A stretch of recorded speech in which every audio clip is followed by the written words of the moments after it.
जी 12 acre दिली, दूध free आणि घर गोट सगळं भस्मसात होते. तर आमच्यासारख्या कुटुंबाचा पूर्ण कणा ओढून पडल्यासारखं होईल किंवा पुढं जरी रक्कम मिळाली तर पुढं काहीच करता येणार नाही. आम्हाला नोकरी शोधत म्हणजे शिकलेला असूनही शेतीचं शिक्षण घेतलेलं असूनही आम्हाला त्याचा काही उपयोग राहणार नाही. आम्ही काय करायचं? मी आता वृद्ध झालो, मला काम देणार का? पोरं आम्हाला जेवाय घालणार का? की मोठी रक्कम आल्यानंतर ती इन्व्हेस्ट करण्याची आपली मानसिकता किंवा विचार राहणार नाही. ही रक्कम कदाचित 2-3 वर्षात तुमची संपून जाईल, पण येणाऱ्या पिढ्या असतील किंवा तुमचं कुटुंब असेल हे कशावर उदरनिर्वाह करेल पुढच्या पिढ्यांचा विचारसुद्धा लोकांनी केला पाहिजे. नमस्कार, मी दुर्वा दळवी तुमचं सगळ्यांचं स्वागत करते लोकमतमध्ये. राज्यातील 12 जिल्ह्यातून जाणारा शक्तिपीठ महामार्ग, या शक्तिपीठ महामार्गाला कोल्हापुरातून आजही विरोध होतोय. हा विरोध का होतोय? शेतकऱ्यांची काय परिस्थिती आहे आणि शेतकऱ्यांवरती कोणतं संकट येऊ शकते? खरं तर कोल्हापूरला अनेक वर्षांपासून आहे महापुराचा फटका बसतो, त्यामुळे देखील हा शक्तिपीठ महामार्ग नाकारला जातो.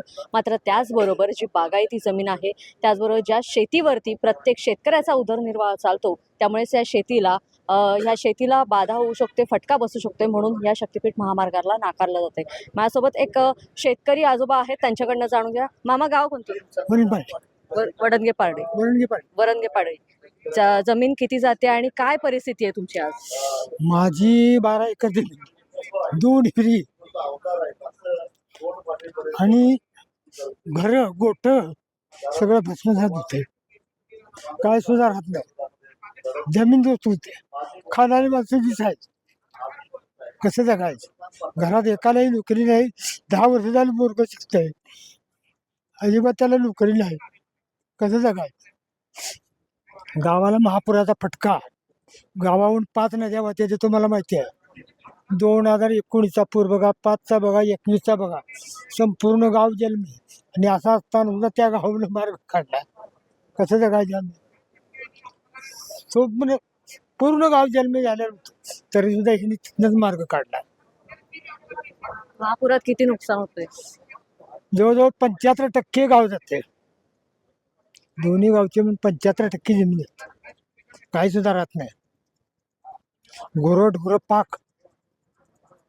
आता शक्तिपीठ महामार्गामध्ये ही सगळी 12 एकरची शेती जाणार. या हो. शेतीवरती सगळं घर चालतंय. होय, सगळं घर आमचं त्याच्यावर आहे. आता हे 20 वर्ष झाली शिकतो. तो मुलगा आहे, आता BA डिग्री 20 वर्ष झालं पाहिजे, अजून त्याला नोकरीच्या पत्त्याने. वय वर्षी 31. त्याची 4 एकर जमीन जाते. ते दत्तक आहे. कसं जगायचं? पण सरकार म्हणतंय शक्तिपीठ महामार्गामध्ये त्यांची जमीन जाणार, त्यांना चांगला मोबदला आम्ही देऊ म्हणून. तुमचा मोबदला नको आम्हाला. मोबदल्यावर आम्ही जगलेलं नाही. आम्ही खायचं काय?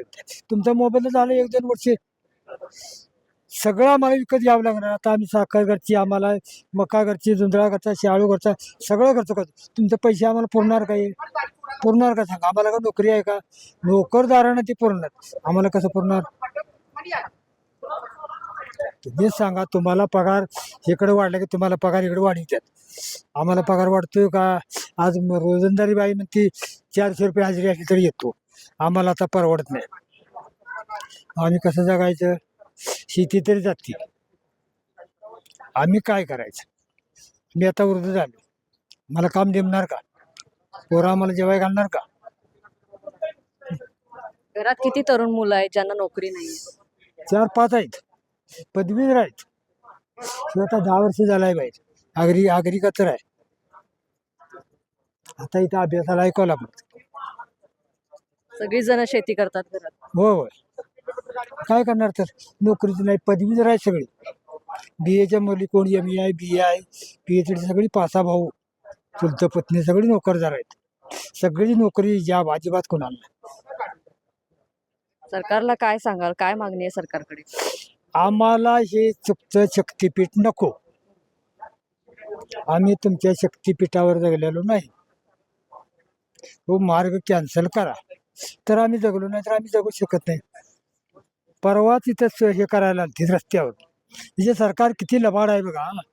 सर्वे करायला आल्यात रस्त्याचा, ते आमच्या रानात. आणि मग मी सहज म्हणून व्यायामाला रस्त्यातनं बाहेर पडलो, तर ह्यांच्या गाड्या येऊन लागल्या ते कॅमेरे घेऊन. तर काय चालले का हे? तर काय नाही, आम्ही लाईटीचा सर्व्हिस करणार. तर 8 वाजता यांचं कॅमेरे लोक म्हणाले, आगा त्यांनी ते ह्याचा सर्व्हे चाललाय त्याचा. म्हणजे इतकं लबाड सरकार आहे.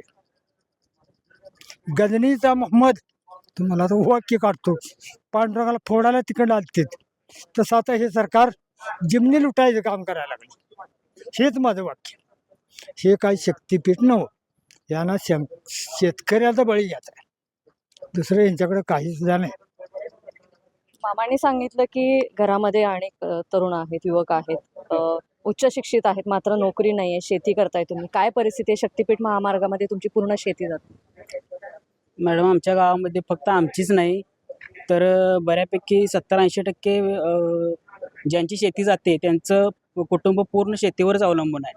म्हणजे हा मार्ग गेल्यानंतर अशी परिस्थिती होणार आहे की ज्यांच्या घरात तरुण मुलं म्हणजे नोकरी करण्यासारखे शिकलेले नाहीत वगैरे, त्यांना उदरनिर्वाह कशा करायचा हा प्रश्न निर्माण होऊ शकतो. मग सरकारनं हा ग्राउंड लेवलला येऊन हा कोणताही विचार केलेला नाही, किंवा ज्यांना आता पैसे दिलं म्हणजे ते पैसे पुरणार नाहीत. म्हणजे कितपत लोकांना ते पैसे तुम्ही देणार आहात किंवा वाढीव रक्कम दिली वगैरे आमिष दावून जरी केलं तर हे काय आयुष्याला उपयोगी पडणार नाही.